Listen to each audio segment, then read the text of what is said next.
कन्हैया से यहाँ गोपियों का वार्तालाप हुआ है प्यारे, बड़ा अच्छा। गोपियां बड़ी ज्ञानी हैं। कन्हैया ने एक प्रश्न किया, गोपियों ये तुम्हारी अच्छी बात नहीं है, आधी रात में कोई कुलवती बहुएं, कुलवती नारियां कभी भी घर के बाहर नहीं निकलती आधी रात के समय, और तुम हो कि यहाँ पर चली आ रही हो दौड़ी दौड़ी भागी भागी, ये गलत है। पतिव्रता बनकर के स्त्री को रहना चाहिए। असंतुष्टा दुजा नष्टा संतुष्टाश्च मही भुजा सलज्जा गणका नारी निर्लज्जा सा कुलांगना। ये चाणक्य जी ने कहा है चाणक्य नीति में। यदि कोई ब्राह्मण असंतुष्ट हो जाए, असंतुष्ट यानी जितना धन मिल रहा है और मिल जाता, थोड़ा और मिल जाए, जजमान ने थोड़ी कम दक्षिणा दी, थोड़ा और मिल जाता, ये यदि मन में उसके विचार रहता है प्यारे, वो शीघ्र ही पतन हो जाता है, उसका विनाश हो जाता है, ब्राह्मणत्व चला जाता है। पर ठीक उल्टा, इसी से उल्टा क्षत्रिय को करना चाहिए। कैसे? असंतुष्टा दुजा नष्टा संतुष्टाश्च मही भुज। यदि संतुष्ट कोई राजा हो गया तो राजा का पतन हो जाएगा। राजा को यदि संतोष हो जाए इतना राज्य है बस बहुत है, क्या करना है, तो धीरे धीरे वो राज्य नष्ट हो जाएगा। इसलिए राजा को चाहिए अपने राज्य की उन्नति करता रहे, बढ़ाता रहे उस राज्य को, ये होना चाहिए। इस प्रकार तीसरी बात चाणक्य मुनि कहते हैं, सलज्जा गणका नारी, यानी कोई वैश्या हो कोठे पे नाचने वाली और वो लाज करने लगे, उसे शर्म आने लगे, तो उसका पतन हो जाएगा, क्योंकि कोई उसे अपनी बहू थोड़ी बनाएगा, फिर वो क्या खाएगी क्या कमाएगी। पर ठीक इसी से उल्टा निर्लज्जा सा कुलांगना, यदि कोई कुलवती बहू बेटी घर से बाहर निर्लज्ज होकर के निकलती है, वेश्याओं जैसे काम नाचने गाने के यदि करने लगती है, तो उसका पतन शीघ्र हो जाता है। यही बात कन्हैया ने गोपियों से कही, देवी तुम्हें पतिव्रता बन के रहना चाहिए, पतिव्रता का तुम धर्म जानती हो। एक कहानी बताई है कन्हैया ने। एक पतिव्रता स्त्री अपने पति की बड़ी सेवा करती, बड़ी उनकी देखरेख करती। एक दिन की बात, अपने पति हार से जब देखे आते हुए, तो पति को पानी पिलाया, और पति देव जब ज्यादा थके थे तो उन्हीं की गोदी में सर रख करके वो सो गए। उसका छोटा सा बालक था, वो घूम रहा था, खेल रहा था। अग्नि कुंड बना हुआ था एक ब्राह्मण के घर में, सुंदर सा, उसमें अग्नि जल रही थी। खेलते खेलते वो बालक धीरे धीरे अग्नि कुंड के पास पहुंच गया।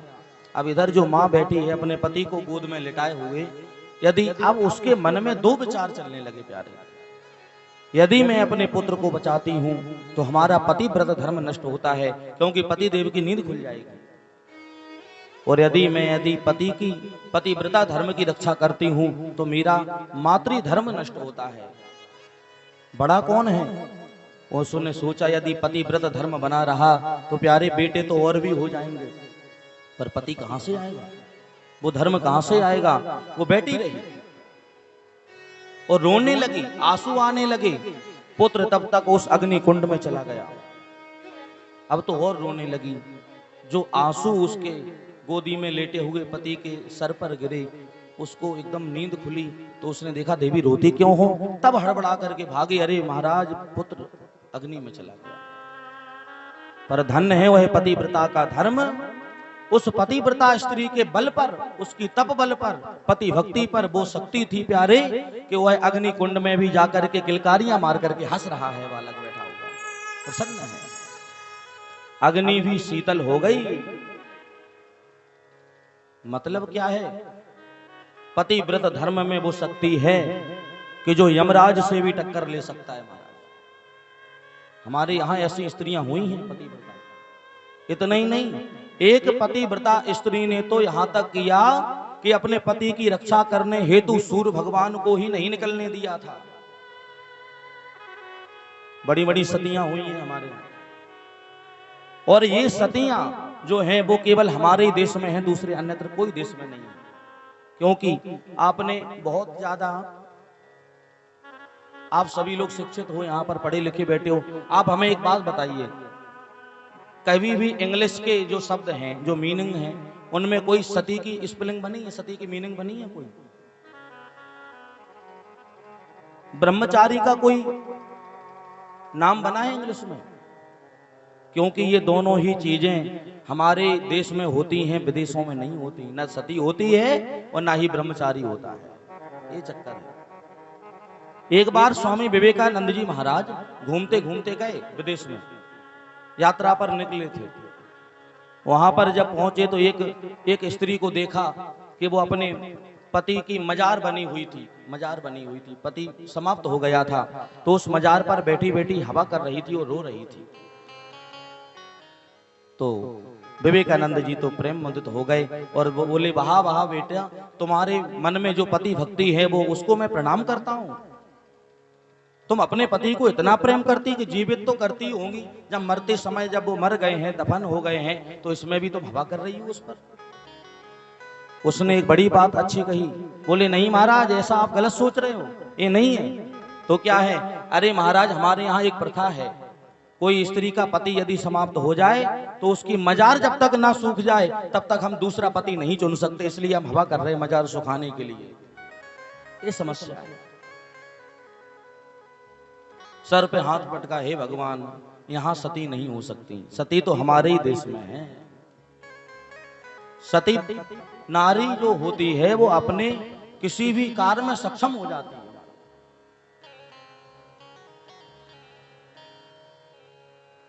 यहां जब इतनी बातें गोपियों ने सुनी तो गोपियां बोली, महाराज तुमसे भी बड़े ज्ञानी तो हम ही हैं, आप जो हमें बातें सुना रहे हो उससे कुछ नहीं होने वाला। ये गोपी बताने लगी, अगर आपका ये प्रश्न है तो हमारा भी एक प्रश्न है। महाराज, एक पतिव्रता स्त्री का पति विदेश चला गया और वो पतिव्रता थी, पति की पूजा करने वाली थी, तो उसने क्या किया, उसकी फोटो रख ली घर में, पूजा करने लगी। परंतु एक दिन की बात, वह पूजा कर रही थी वो फोटो की, उसी समय उसका पति दरवाजे पे आया और उसने आवाज लगाई, अरे देवी खोलो। जब ये कहा तो अब वह चक्कर में पड़ गई कि हम पति देव की यहाँ पूजा कर रहे हैं फोटो की, वहां असली हमारे असली पति देव जो हैं वो दरवाजे पे आ गए हैं। अब महाराज मैं आपसे एक प्रश्न करती हूँ कि उस सती पतिव्रता का धर्म क्या है? वो बैठी बैठी पूजा करती रहे फोटो की, या फिर जाकर के असली पति जो द्वार पे खड़ा है उसकी आरती उतारे? कन्हैया बोले, इसमें देवी कोई दूसरी बात नहीं है, सीधी सीधी बात है, जब असली पति आ गया है तो ये फोटो का क्या काम? उसको बुला करके उसकी पूजा करो। तालियां बजा दी सब गोपियों ने। अरे महाराज, बस मैं जीत गई। क्यों? क्योंकि जो हमारे पति हैं वो तो एक फोटो हैं केवल, आप जगतपति हो, आप ही असली पति हो, इसलिए हम तो उस फोटो को छोड़ करके आपके द्वार पर आए हैं। कन्हैया तो परीक्षा लेते हैं अपने भक्तों की, प्रसन्न हो गए और तुरंत रास प्रारंभ कर दिया। दोए दोए गोपी एक एक श्याम, दो गोपियों के बीच में ये कन्हैया बन गए, बहुरूप हो गए कन्हैया हमारे। बड़ा सुंदर आनंद आने लगा। पर कुछ ही समय, जैसे ही महारास का चल रहा था, उसी समय पर गोपियों के मन में अभिमान जागा। भगवान जिसको मिल जाए, अरे हम तो कहते हैं कोई व्यक्ति को थोड़ा सा पद मिल जाए, थोड़ा सा, वो गर्वित हो जाता है।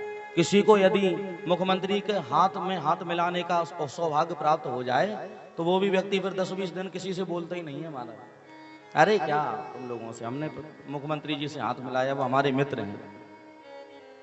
परंतु जिसका भगवान से साक्षात्कार हो जाए उनका क्या हाल होगा? आज गर्व होने लगा अपने आप पर, अभिमान होने लगा गोपियों को। अरे देखो देखो, जो भगवान स्वर्गाधिपति हैं, जो भगवान वैकुंठाधिपति हैं, तीनों लोकों के भुवनेश्वर हैं, जो वह हमारे इशारों पर नाच रहे हैं। वो हमारे थोड़े से छाछ पर, एक कन्हैया मैं तो थोड़ा सा छाछ पिलाऊंगी, जरा ठुमका लगाए के नाच तो दे, तो कन्हैया नाचने लगते। ऐसे कन्हैया हमारे बंधन में देखो बंधे हैं, हम इतने बड़े हैं, हमें इतना प्रेम करते हैं कन्हैया। भक्त कहते हैं जहां आता है अभिमान, वहां से चले जाते हैं भगवान। एक गोपी के मन में कोई अभिमान नहीं, बाकी सब गोपियों के मन में अभिमान। उस गोपी का नाम नहीं लिया, ब्रज वधू कह करके पुकारा है शुकाचार्य जी महाराज ने। और वो एक ब्रज वधू और कोई नहीं, वृषभानु नंदिनी हमारी किशोरी जी, बरसाने वाली श्री राधा रानी है। साक्षात भगवान की प्रियतमा, एक हृदय, मानो एक अग्नि के दीपक जो जल रहा हो, अग्नि उसमें जल रही हो, उससे हम दो बातें बना करके प्रकट कर दें, एक ज्वाला से दो ज्वालाएं प्रकट हो जाएं, वैसे ही हमारे कन्हैया और राधा जी में कोई अंतर नहीं है। वो तो दो शरीर हैं परंतु एक ही आत्मा है। सबको अभिमान हुआ तो कन्हैया वहां से अंतर्धान हो गए। जब अंतर ध्यान हुए तो जो गोपियों के बीच में आनंद आ रहा था वो आनंद एकदम धूमिल हो गया। सब गोपियां अस्वस्थ हो गई, मानो ऐसा लगा जैसे हमारे प्राण चले गए हों हमसे दूर। गोपियों के मन में जो अभिमान का अंकुर फूटा था, प्रभु ने तुरंत ऑपरेशन कर दिया उसका, और गोपियां रोने लगी पागलों के भांति। जगह जगह जाकर के जोर जोर से आवाज लगाती हैं, कन्हैया,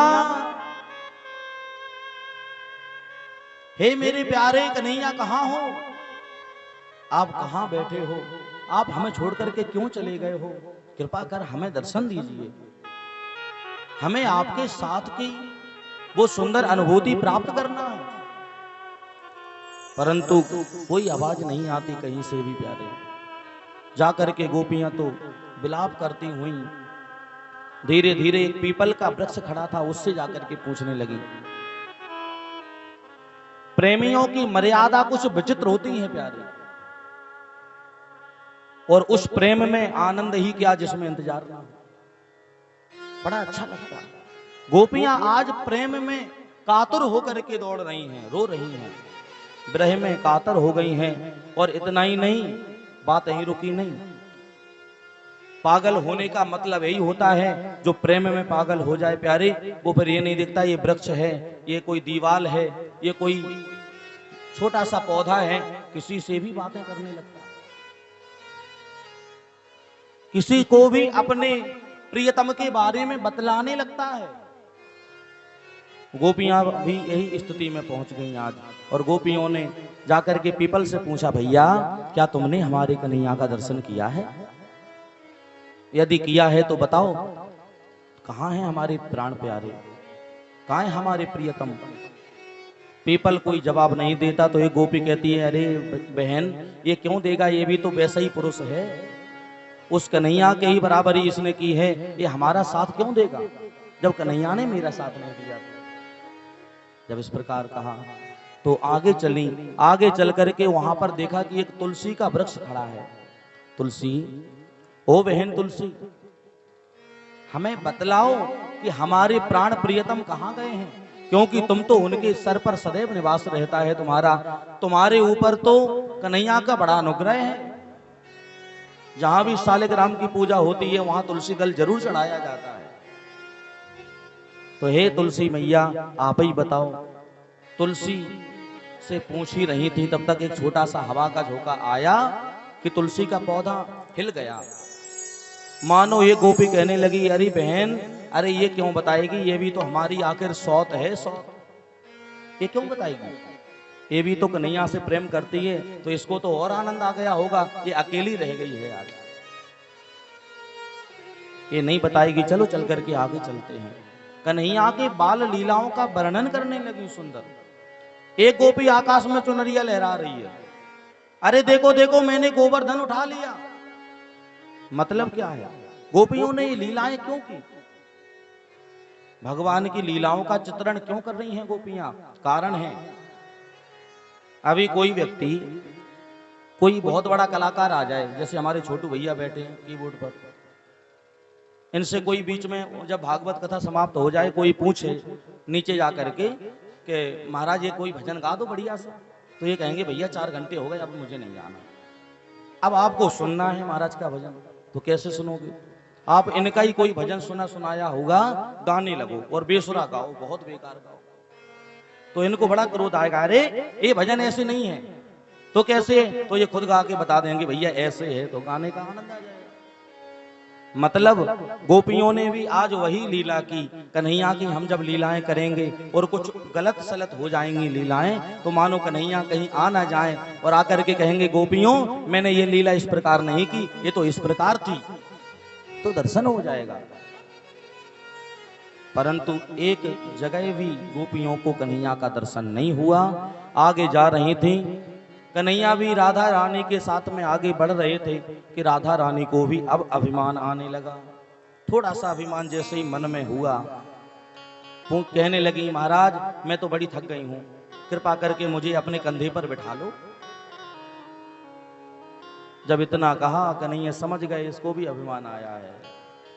भगवान किसी को ऑपरेशन बिना रहने नहीं देते। जो बीमार है तुरंत ऑपरेशन करो, तुरंत आराम हो जाएगा। और ज्यादातर अपने भक्तों का प्रभु अभिमान तोड़ते हैं, अपने भक्तों का। भगवान कहते हैं जिस पर मैं अनुग्रह करता हूं ना, सबसे पहले एक काम जरूर करता हूं, उल्टो बाको हर लऊं, उल्टो बाको हर लऊं क्या, धन उद्यम व्यवहार सब हर लेता हूं। फिर बल विद्या चौपट करूं, हर लूं कारोबार, मैं उसको गरीब बना देता हूं, नितांत दुखी कर देता हूं, क्योंकि मैं उसका ऑपरेशन करने वाला हूं। और जिस पर ये सब संकट आने के बाद भी वो भगवान को नहीं छोड़ता, तो बाद में उससे भी चौगुना भगवान उसे बढ़ा देते हैं। प्रभु समझ लेते हैं ये इसमें धैर्य है, अगर कभी किसी संकट का सामना करना पड़ा तो ये कर लेगा हंस करके। ये प्रभु परीक्षा लेते हैं। गोपियों ने आज जो राधा रानी थी साथ में, उन्हें अभिमान हुआ, कन्हैया उनके साथ में भी अंतर्धान हो गए। अब तो वो अकेली गोपी रोती हुई, राधा रानी भी रोने लगी, बैठ गई कुंज गलियों में और एक वृक्ष के नीचे रो रही थी। वहीं पर और गोपियां ढूंढती हुई पहुंची, तो उन गोपियों ने आकर के जब देखा, अरे बहन तुझे भी छोड़ ही गया ना, अरे वो तो बड़ा कपटी है, बहुत बेकार है वो हम किसी को प्रेम नहीं करता, वो तो हम ही पागल है जो हम उसको प्रेम करती रहती हैं। अब तो सब गोपियां जाकर के यमुना पुलन पर आई और यमुना पुलन पर उन्होंने एक बड़ा सुंदर गीत गाया। यहां गीत गाती हैं गोपियां जिसका नाम है गोपी गीत। 5 गीत गाए गए हैं श्रीमद् भागवत में, जो 5 गीत ही प्राण माने गए हैं भागवत कथा के। एक तो पुष्पताग्रा छंद पितामह भीष्म ने गाई है, दूसरा वेणु गीत जो गोपियों ने स्वयं गाया है, युगल गीत गाया है, एक गाया है गोपी गीत और 5वां गाया है भ्रमर गीत। ये 5 गीत हैं भागवत कथा में। अब आप ही बताओ, जो गीत होता है वो तो गाया ही जाता है ना, कि चिल्लाया जाता है, गाया ही जाता है। इसलिए तो कहते हैं कि बिना संगीत की भागवत कथा है ही नहीं। इसमें तो 5-5 गीत हैं बड़े प्यारे, और जिसे गाना चाहिए। शुकाचार्य जी ने बड़ा सुंदर गायन किया। जयति तेधिकं जन्मना ब्रजा, श्रेयतीन्द्रा सस्वदद्रहि। गोपियां गाती हैं शरदुदासये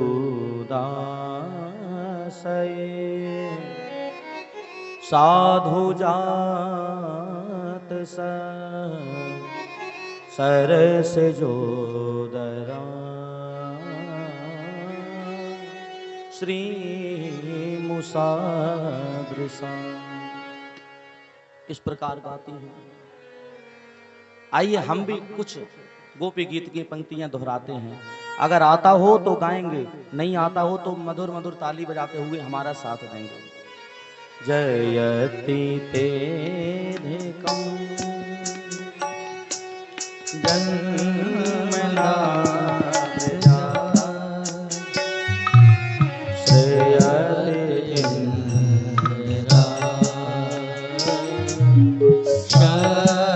सस्वदद्रहि, शरदुदासये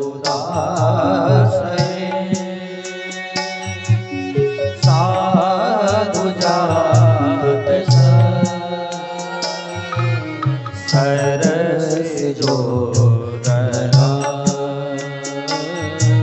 श्री मुसलसा बेस जला पया ब्याल राक्षसा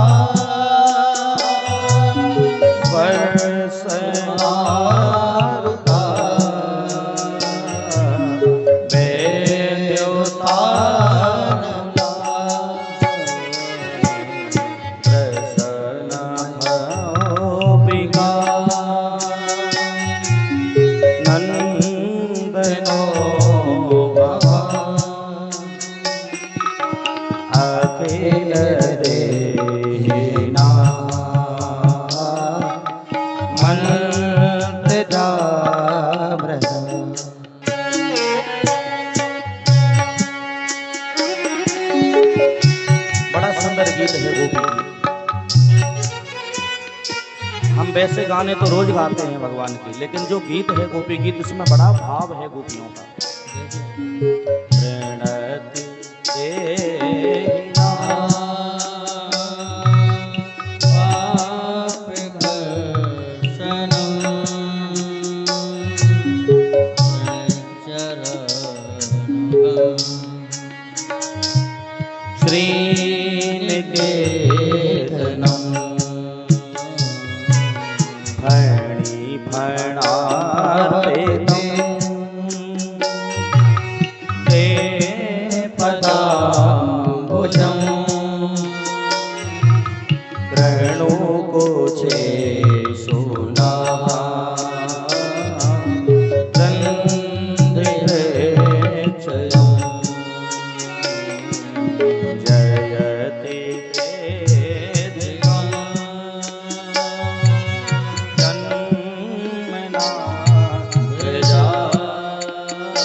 अपने इस गोपी गीत में बड़ा सुंदर एक भाव दिया।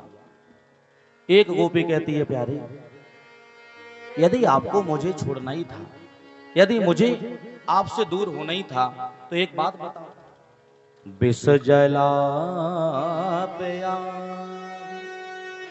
ये बिस जो कालिय नांग के द्वारा जमुना जी में छोड़ा जा रहा था, कालिय दह में, यदि आपको अपने विरह रूपी विष से हम सबको मारना था, तो उस कालिय नांग के विष से ही मर जाने देते, क्यों मुझे बचाया था। एक गोपी कहती है, फणी फणार्पितम,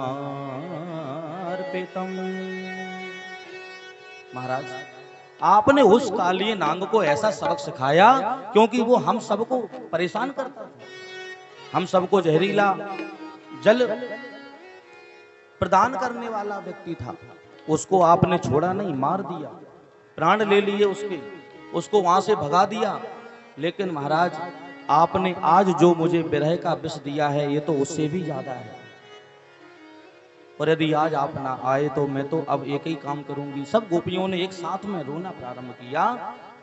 रुरदो सस्वरम राजन कृष्ण दर्शन लालसा। आज सभी गोपियां एक स्वर में रोने लगी। यहां सुखाचार्य जी वर्णन करते हैं कि सब स्वर में रो रही हैं, बेसुरी नहीं रो रही, स्वर में रोई हैं।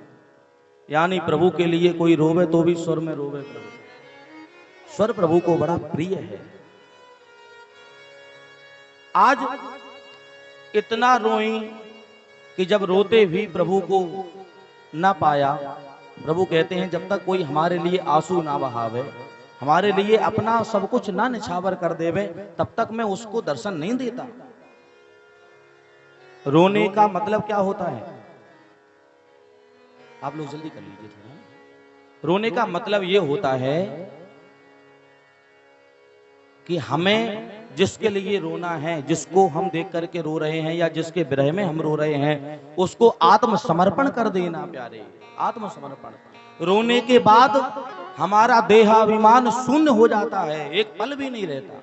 रोने का मतलब ही होता है गोपियां रोई, अभिमान चला गया और एक प्रण कर लिया कि अब यदि कन्हैया हमें दर्शन नहीं देते तो मैं यमुना जी में प्राण त्याग दूंगी। जैसे ही कूदने वाली थी तब तक कन्हैया ने पीछे से हाथ पकड़ लिया। बोलो बाके बिहारी भगवान की जय। प्रभु आ गए। कैसे दौड़े?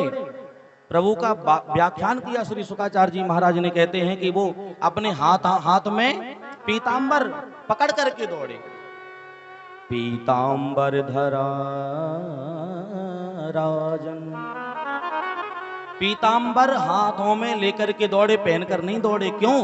क्योंकि हमारे जो भक्त रोते हैं उनके लिए आंसू पहुंचने के लिए हम पीतांबर पहन के नहीं, हाथों में लेकर के दौड़ते हैं प्यारे। ये प्रभु का वाक्य है। प्रभु किसी को दुखी नहीं रखते।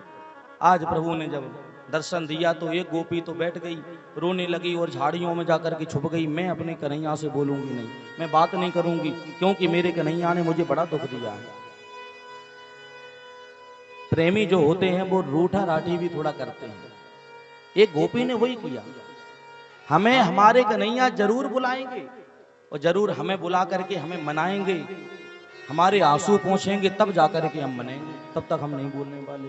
पर कन्हैया जैसे ही आए, उसने कन्हैया को देखा, सोचने लगी सब गोपियां तो उनसे मिल रही हैं, मैं नहीं मिल रही हूं, पता नहीं कब ध्यान आएगा हमारे प्यारे को हमारा। उसका भाव क्या था पता है? मोहन इन नैनों में प्यारे,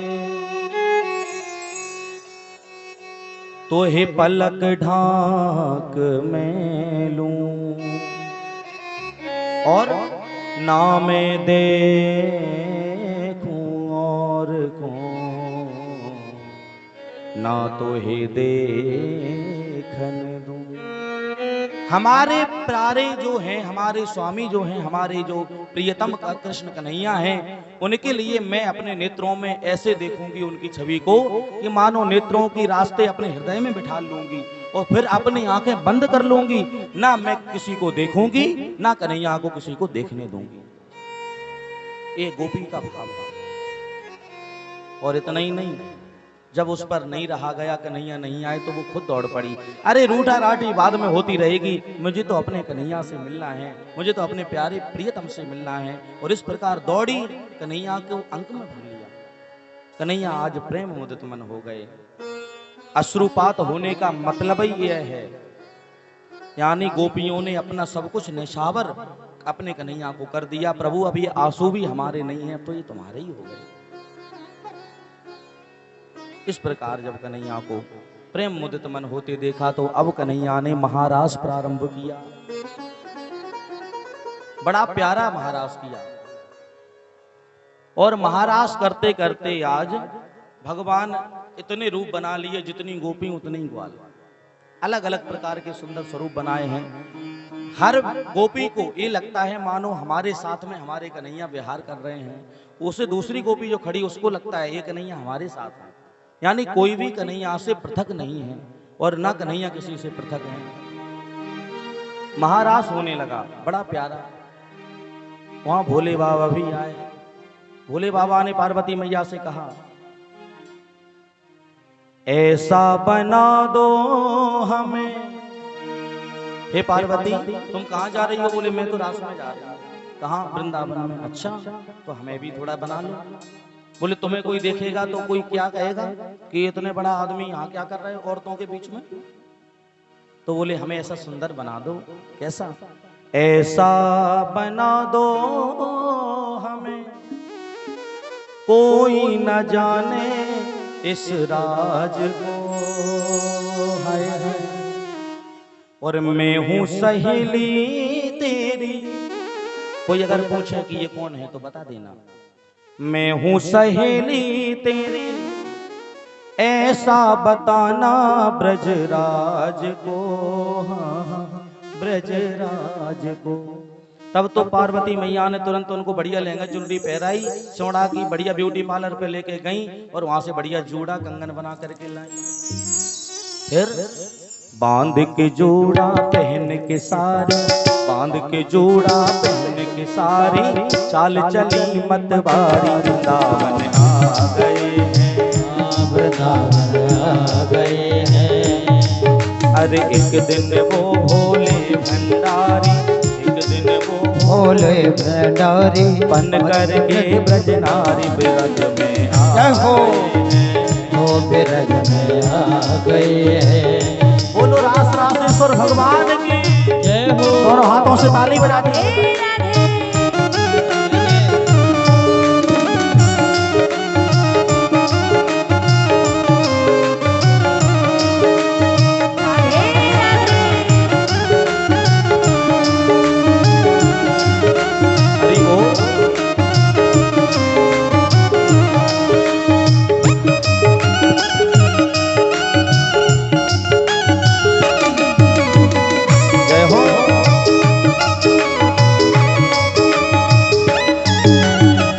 रास हो रहा था, वहाँ हमारे कन्हैया रासेश्वर बन करके बढ़िया सुंदर रास कर रहे थे। यहाँ पर हमारे भोले बाबा आ गए।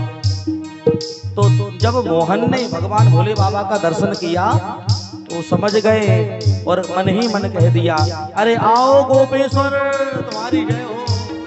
तब से गोपेश्वर बन गए हमारे भोले बाबा। पर इनकी पोल कैसे खुले? कन्हैया ने अपनी बंसी बजाई।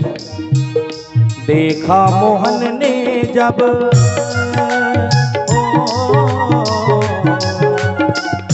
देखा मोहन ने जब समझ गए हैं सब बात को, सब बात को देखा प्रभु ने जब समझ गए सब बात को, सब बात को।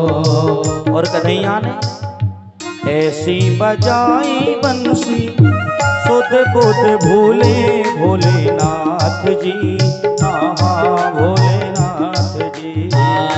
ऐसी बजाई बंसी सुध बुध भूले भोलेनाथ जी, भोलेनाथ जी। तभी उतने में क्या हुआ, जो बड़ी बड़ी दाढ़ी थी, बड़ी जटाएं थी। बोलो वृंदावन विलाल की जय। रास में भगवान शंकर पधारे, लेकिन यहाँ रास में दतिया से पंडित श्री पी.एन. त्रिपाठी जी, होशंगाबाद से पंडित श्री सुरेश शर्मा, दतिया से पंडित श्री वी.के. शर्मा जी, NFL विजयपुर, आप सभी व्यास मंच पर व्यास जी का पूजन करने हेतु पधारे हैं। ठाकुर जी से कामना करते हैं भगवान की मति गति सदैव भगवान में लगाए रहे। और तब तो क्या हुआ भोले बाबा का हाल, सर से खिसक गई, सर से खिसक गई, सर से खिसक गई जब वो सारी मुस्काए बनवारी।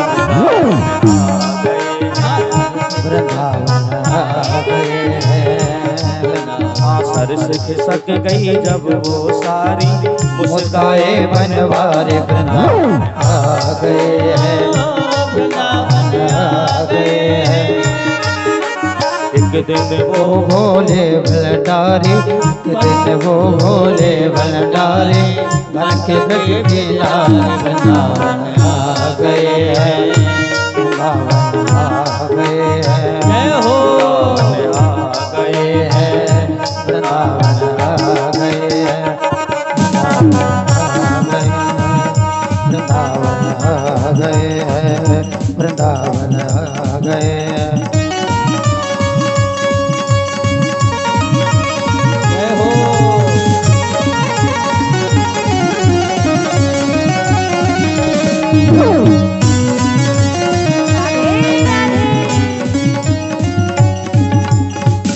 और तब तो भोले बाबा भी उसी संगत में रंग गए महाराज।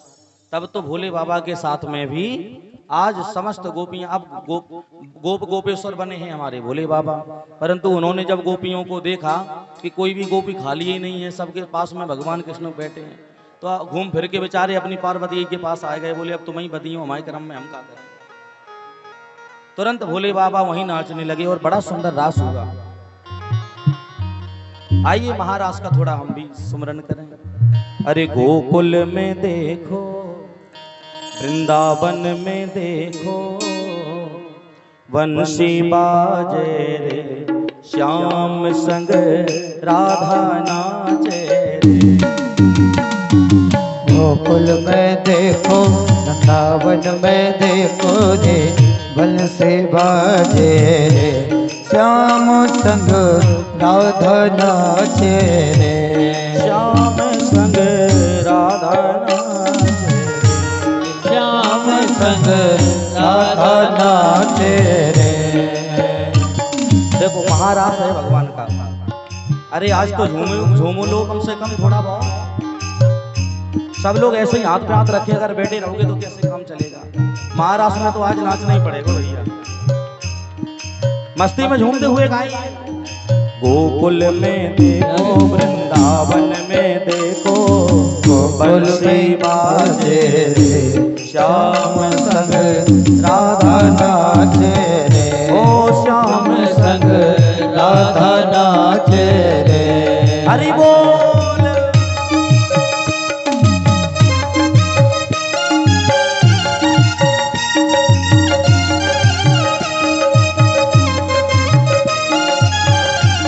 जय हो।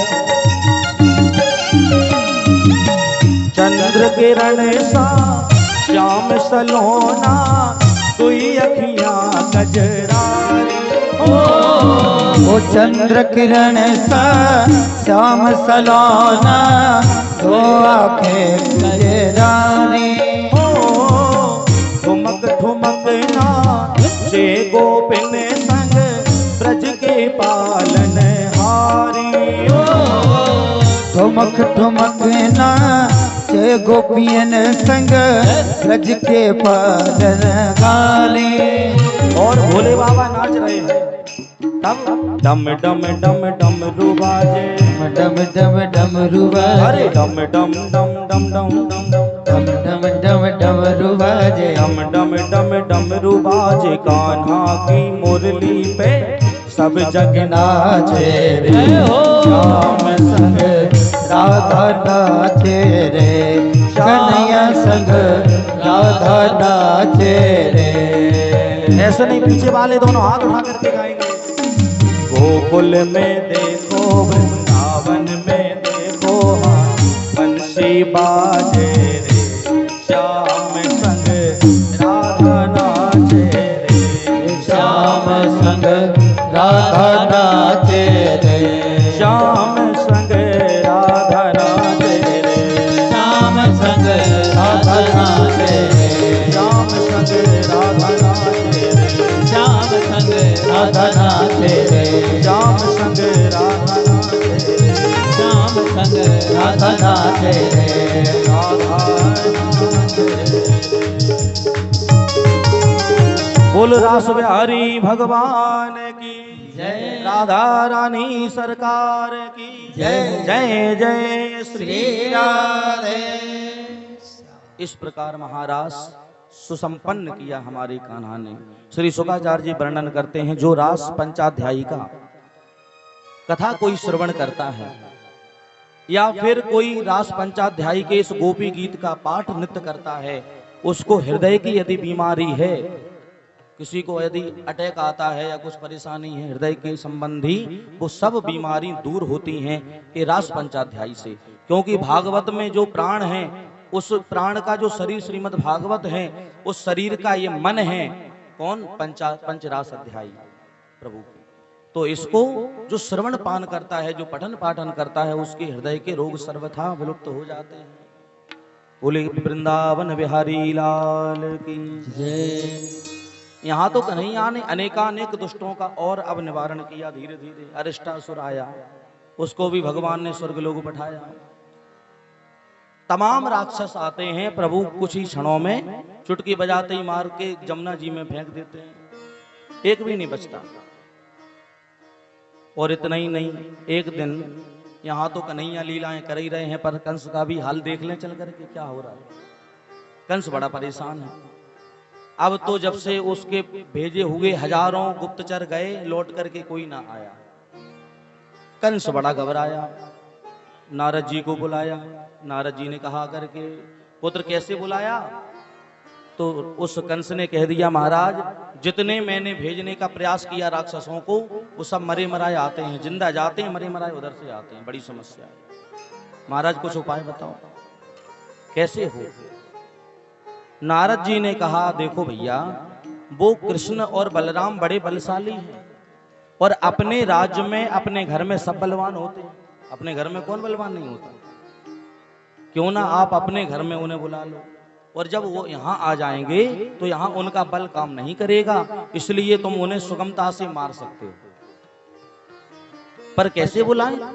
तो उन्होंने देखो, नारद जी का नाम ही है नारद, जिनकी बात कोई ठुकरा ना पाए, झूठ ना हो। नारद, जिनकी बात रद्द ना हो, वो नारद। हाँ, एक बार एक गांव में दो दंपति रहते थे, पति पत्नी।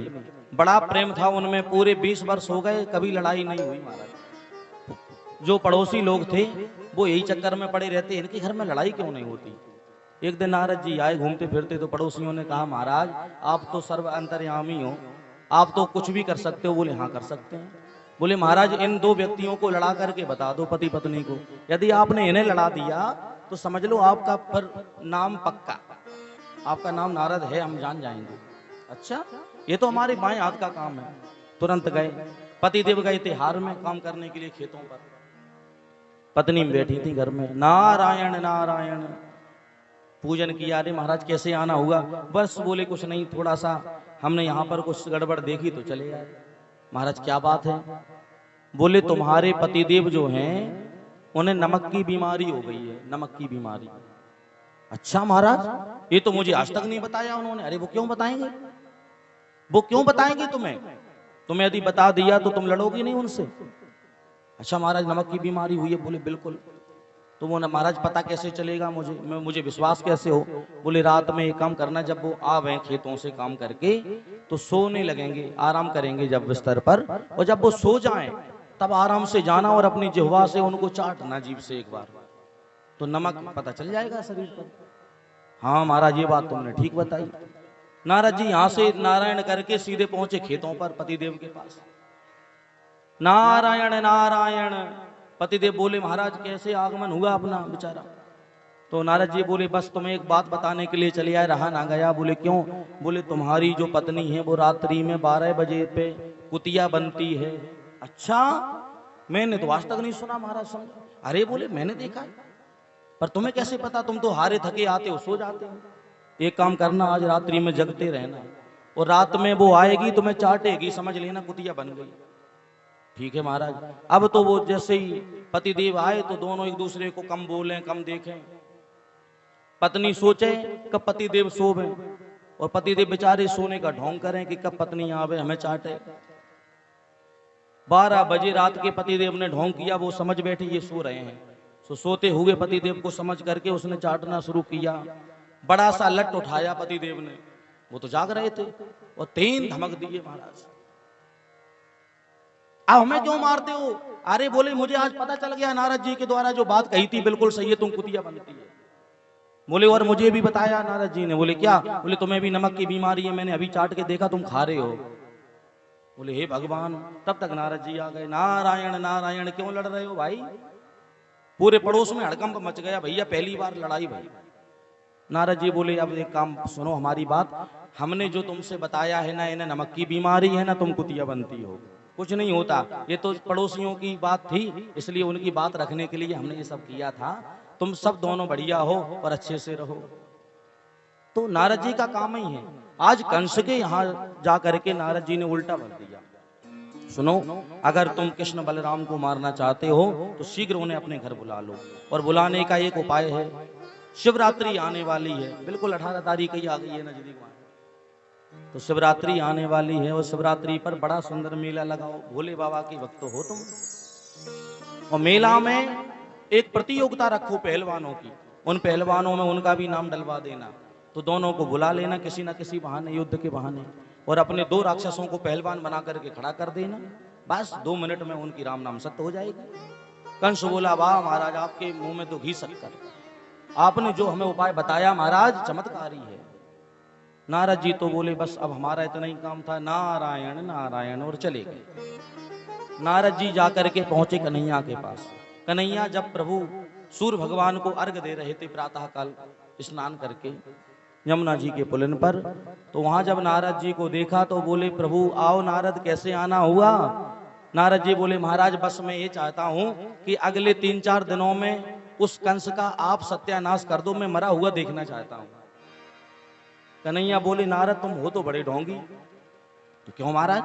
अभी अभी उस कंस से कहकर के आए हो कि 3 दिन के अंदर उन दोनों कृष्ण बलराम को मरवा दो, हम तुम्हें उपाय बता रहे हैं और हमारे पास आते हो कहते हो कंस को मरता देखना है। नारद जी बोले महाराज क्षमा करना, अब आपने हमें ऐसी बुद्धि ही दी है, हम क्या करें?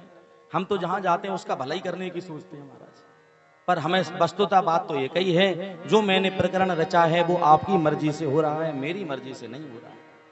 जो हमारे मन में, मन ही प्रभु का नारायण का रूप नारद जी हैं, दूसरा कोई नहीं है।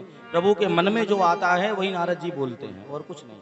कन्हैया बोले तथास्तु, तुम्हारा संकल्प पूरा होगा नारद जी। यहाँ कंस ने तुरंत ही योजना बनाई, आपातकालीन मीटिंग लगाई और मीटिंग में आकर के उसने एक बात रखी, भैया बहुत बड़ा मेला लगाने वाले हैं हम, और कृष्ण बलराम मैंने सुना है बड़े बलवान हैं, कई राक्षसों को मारा है। एक व्यक्ति को कृष्ण बलराम को लेने जाना है, कौन जाएगा? तो सबने एक मति से कहा महाराज अक्रूर को भेजो, क्योंकि जो अक्रूर जी हैं वो उनके चाचा जी लगते हैं रिश्ते में, तो चाचा जी के साथ में आने में उन्हें कोई समस्या नहीं होगी। अक्रूर जी को आज पहली बार बुलाया है प्यारे, पहली बार, कभी आज तक सम्मान नहीं दिया और आज वही कंस खड़े होकर के अक्रूर जी का स्वागत करता है। आओ महाराज हमारे पास आओ, आओ हमारे गद्दी के बगल में बैठो। श्री रामचरितमानस कहती है प्यारे, नवन नीच की अति दुखदाई, नवन नीच की अति दुखदाई, जिमें अंकुश धनु उरग बिलाई, अंकुश उरग बिलाई, जिमें अंकुश धनु उरग बिलाई, नवन नीच की अति दुखदाई,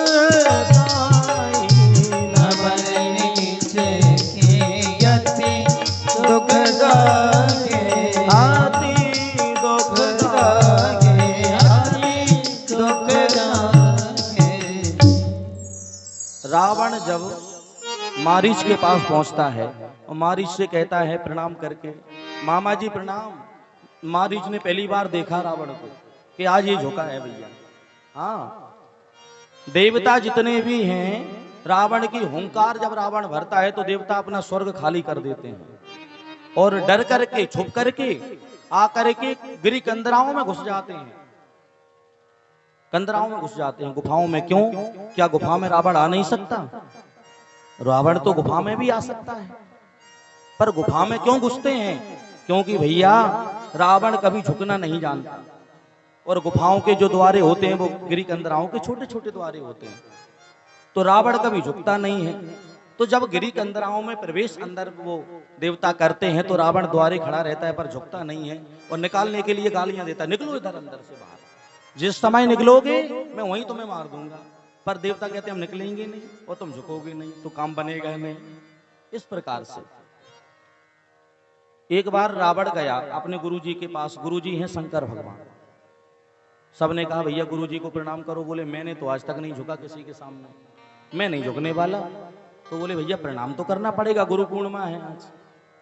रावण कहने लगा मैं गुरुजी को प्रणाम करने का दूसरा तरीका लाया हूं। क्या? उसने अपना विशाल देह बनाया और विशाल देह बना करके अपनी दोनों भुजाओं से पूरे कैलाश पर्वत को उठाया और कैलाश पर्वत को उठा करके अपने सर पे रखना चाहा। उसके मन में क्या था? भोले बाबा हैं कैलाश पर, प्रभु के चरण रखे हैं कैलाश पर्वत पर, और क्यों ना हम कैलाश को ही अपने सर पे रख लेते हैं तो प्रभु हमारे सर पे आ जाएंगे, हमें सर पे चरण नहीं रखने पड़ेंगे और उनको प्रणाम भी हो जाएगा, क्योंकि भोले बाबा को ही सर पे रख लेंगे तो उनके चरण और पर्वत सब हमारे सर पे, तो हमारा प्रणाम स्वीकार हो जाएगा। पर भोले बाबा से पार्वती मैया ने कहा महाराज ये कौन आया है जिसके आने से हलचल मच गई? बोले भैया रावण आया है, रावण। अच्छा, एक ऐसा रावण, एक ऐसा भक्त है तुम्हारा जिसके आने से हलचल मच जाए? शंकर भगवान बोले देवी, ये जो भोले बाबा कह रहे हैं ना बात बड़ी अच्छी। बोले भैया रावण जैसा जब दुष्ट कोई चेला घर में गुरुजी के यहाँ आवे तो गुरुजी के यहाँ हलचल ही मचेगी, शांति थोड़ी रह सकती है। रावण जैसे ही उठाने लगा पर माता पार्वती ने कहा महाराज ये तो आपका अपमान है। तो भगवान भोले बाबा ने अपने चरण का अंगूठा थोड़ा सा दबाया, इतना वजन हो गया विशाल कि पर्वत कांपने लगे हाथ में लेते हुए जो लंकेश थे। अब तो हाथों से पर्वत छूटने लगा, तो नीचे धरते धरते हाथ नहीं निकाल पाए जल्दी में, तो हाथ ही दब गए धरती में। अब रोने लगा, चिल्लाने लगा। नंदी वहां पर आए, नंदी ने कहा भोले बाबा का तुमने अपमान किया है रावण, जाओ जाकर के भोले बाबा के शरण में और उनको प्रसन्न करो। तब रावण ने शिव तांडव स्तोत्र का गायन किया था, उसका नाम है रावण कृत शिव तांडव स्तोत्र। जब शिव तांडव गाया तो प्रभु नृत्य करने लगे, और जब नृत्य किया तो जो अंगूठे का वजन था पर्वत पर, कुछ समय के लिए जब उछले ऊपर को तो हल्का पड़ा, उतने में ही हाथ खींच लिए बाहर। मतलब कंस झुकता नहीं है पर अक्रूर के सामने झुका है। यही मारीच के साथ में हुआ था। तो नवन नीच की अति दुखदाई, जिमी अंकुश धनु उरग बिलाई। बिल्ली यदि झुकी हुई बैठी है, आराम से दुबकी हुई बैठी है, समझ लो चूहे को खाने वाली है। अब नहीं बचने वाला चूहा। चूहा खूब आंखें बंद करे कि मैं तो बिल्ली को देख ही नहीं रहा हूं, बिल्ली मुझे भी नहीं देख रही होगी, पर बिल्ली कहती है तुम मुझे देखो या ना देखो, मैं तो तुम्हें देख रही हूं। ऐसे ही सर्प जब तक तना हुआ खड़ा रहे तब तक कोई बात नहीं, पर यदि वो नीचे को झुकता है समझ लो अब दंशन करने के लिए आ रहा है, हमें मारेगा, ये छोड़ेगा नहीं। इस प्रकार आज अक्रूर जी ने मन में जब ये बात समझी तो कंस के माध्यम से मन ही मन मानो कहा, हे कंस, जो तुम हमें कन्हैया और बलराम जी को लाने की बात करते हो ना, ये तुम्हारा मनोरथ ही रहेगा, पूर्ण नहीं होगा, क्योंकि मैं जानता हूं वो कौन है। मनोरथान करो तेज, जो मनोरथ आप कर रहे हो वो कभी पूर्ण नहीं होगा। पर कंस की बात थी, कंस राजा था उस समय, तो अक्रूर जी को बात माननी पड़ी, और अक्रूर जी को कंस ने अपने पवन के समान चलने वाले घोड़े दे दिए, रथ दे दिया, जाओ जाकर के बलराम और कृष्ण को लाओ। बेचारे चले, बड़े प्रसन्न हो गए आज अक्रूर जी। रास्ते में जा रहे हैं और मन में सोच रहे हैं, द्रक्ष्यामि नूनं सुकपोलनासिकं,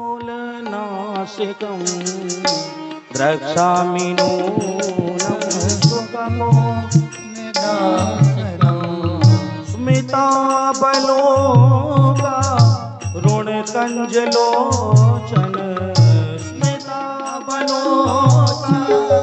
ऋणकंजलोचन, द्रक्ष्यामि नूनं सुकपोलनासिकं,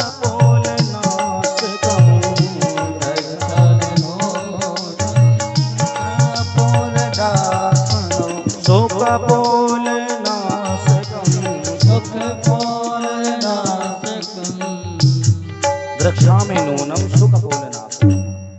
मैं जा तो रहा हूं पर कन्हैया का मुझे दर्शन होगा या नहीं होगा भी, तो वो कन्हैया कैसा होगा? मैंने सुना है बड़ा सुंदर है देखने में, उसकी मधुर मधुर मुस्कान तो बड़ी सबके मन मोह लेती है, बड़ा प्यारा लगता है। और यदि मैं गया, मैं तो उनका रिश्ते में चाचा लगता हूं, वो तो मुझे बड़ा प्रेम करेंगे, और यदि मुझे प्रेम करेंगे तो मैं उनके लिए कुछ उपहार भी नहीं ले जा रहा, वो मुझे बुलाएंगे भी या नहीं। हमें वो प्यारे हमारे कृष्ण कन्हैया, हमारे भतीजा हमें हृदय से लगाएगा कि नहीं, ये सब सोच रहे हैं। तब तक बाएं अंग से दाएं अंग से शुभ संकेत मिलते हैं। दाहिने हाथ की ओर से सुंदर हिरणों का झुंड चला जा रहा है, समझ गए अरे भैया भैया ये शुभ संकेत मिल गया, मतलब हमें कन्हैया का दर्शन अवश्य होगा। जो मन में हम सोच रहे हैं वो सब सुलभ होगा। देखो देखो ये हिरणों का झुंड, देखो देखो ये सुंदर बालकों की किलोर हो रही है, ये सुंदर गाय अपने बछड़े को दूध पिलाती हुई दिखी है, मतलब यह है शुभ शकुन हो गया है। आंखें बंद हो जाती हैं, अक्रूर जी ध्यान में चले जाते हैं तो रथ आगे निकल जाता है वृंदावन की और ज्यादा। श्री सुखाचार्य जी वर्णन करते हैं वृंदावन से मथुरा की दूरी ज्यादा नहीं है, 10-20 किलोमीटर, 12 किलोमीटर लगभग है पूरी दूरी। और उस 12 किलोमीटर को सवेरे से चले, शाम हो गई पर फिर भी ना पहुंच पाए। संध्या काल गोधूल बेला में पहुंचे हैं अक्रूर जी। कहां रह गए, कहां पे रिश्तेदारी निभाने लगे। तो श्री परीक्षित का यह प्रश्न सुनकर के सुखाचार्य जी ने कहा है, राजन भगवान के ध्यान में इतने मग्न हो गए, आंखें बंद हो गई, घोड़े की जो लगाम थी वो छूट गई हाथों से। जब दोनों हाथों से घोड़े की लगाम छूटी तो घोड़े स्वच्छंद होकर के दौड़ने लगे।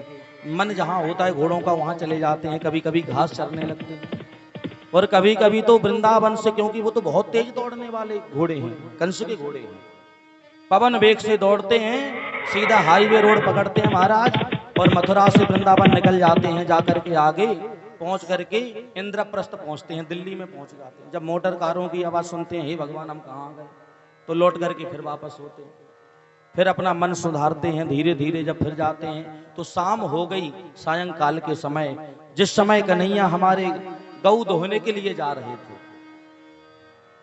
दाऊ और हमारे कन्हैया दोनों आपस में गलवैया डाले हुए, मधुर मधुर मुस्कान कन्हैया की झलक रही है।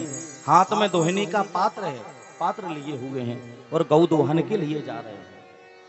उस समय जैसे ही रथ आते देखा, अक्रूर जी ने ज्यों ही कन्हैया का दर्शन किया, रथ से कूद पड़े, दौड़ पड़े, चरणों में प्रणाम कर दिया, ब्रज में लौट गए, ब्रज रज को माथे से लगा लिया। कन्हैया ने उठा करके हृदय से लगाया, अरे चाचा आ गए, चाचा आ गए। नंद बाबा से जाके बोले, चाचा जी आए गए। जैसे ही नंद बाबा ने देखा तो बड़ा स्वागत किया, अरे भैया आओ आओ, बड़े दिनों में आए हो, कैसे हैं सब लोग। बैठ करके सत्कार किया, स्नान कराया, भोजन कराया। रात्रि में जब नंद बाबा बैठे थे तो कन्हैया आए अकेले में और बोले, नंद बाबा अब क्या पूरी सेवा अपने भैया की तुम ही कर लोगे कि चाचा की सेवा थोड़ी बहुत हम करने को मौका दोगे। एक काम करो, हम भी चरण दबाना चाहते हैं चाचा जी के, आप छोड़ के आप आराम करो, हम आते हैं उनकी सेवा करके। ठीक है कन्हैया। कन्हैया को मिल गया मौका, अकेले थे अक्रूर जी। अक्रूर जी तो यही सोच रहे थे, मैं कन्हैया को कैसे बताऊं कि वो कंस आपको बुला रहा है। पर कन्हैया स्वयं बोल पड़े, हे चाचा हमें और बताओ, हमारे मैया और पिता दोनों ठीक तो हैं, देवकी वसुदेव दोनों ठीक तो हैं, हमारे यदुवंशी जितने भी हमारे परिकर हैं वो सब कुशल मंगल तो हैं। जब इतना पूछा तो अश्रु झलकने लगे अक्रूर जी महाराज के नैनों से। और अक्रूर जी ने एक बात मन में कही नहीं चाहिए, परंतु भगवान फिर बोल पड़े, अरे चाचा जी हमें क्षमा कर दो, हमने बड़ी गलती की। अरे जिस शरीर में, जिस मथुरापुरी रूपी शरीर में कंस रूपी कैंसर पैदा हो जाए, वो व्यक्ति सुखी कैसे रह सकता, वो व्यक्ति सुखी नहीं हो सकता। चिंता मत करो, पर हम जल्दी से चलेंगे तुम्हारे साथ में और उस कंस के कैंसर का ऑपरेशन करेंगे, देर भी नहीं लगने देंगे, शरीर को स्वस्थ कर देंगे। अक्रूर जी तो वैसे ही देखते रह गए, हे प्रभु ये कैसी लीला है आपकी।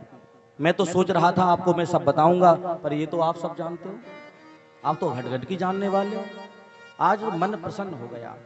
रात्रि में जाके कन्हैया ने मैया से कहा, मैया मुझे तो सवेरे सवेरे मेला देखवे जाना है।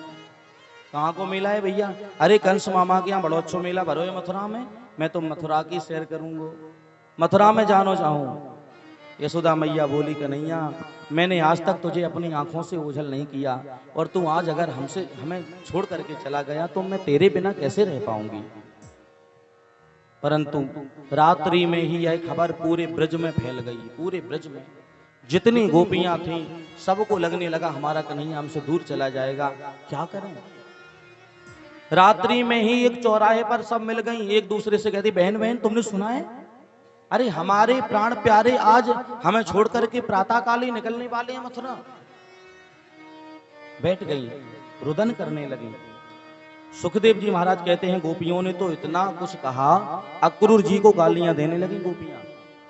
बहन हमें तो लगता है हमारे प्राणों को हरण करने वाला एक व्यक्ति आया है जिसका नाम अक्रूर है। अरे विधाता ने इसका नाम अक्रूर क्यों रखा? परमात्मा तो इसका नाम क्रूर रखता, क्योंकि ये तो क्रूर का काम होता है जो अपने प्राण प्रियतम को कोई दूर ले जाए, किसी के सुख को कोई दूर कर दे। अहो विधातस्तबिना क्वचित् दया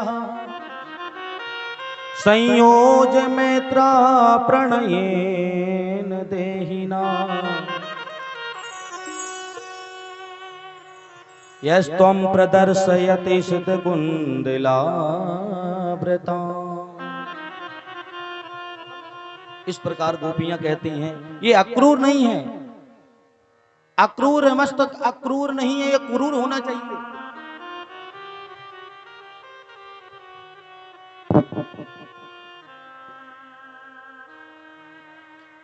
अक्रूर की बातें करती हैं और कहती हैं विधाता तूने हमारे साथ में बड़ा अनर्थ किया है, बड़ा अनर्थ किया है। बैठ जाइए आप, ये जाइए, बड़ा अनर्थ किया है।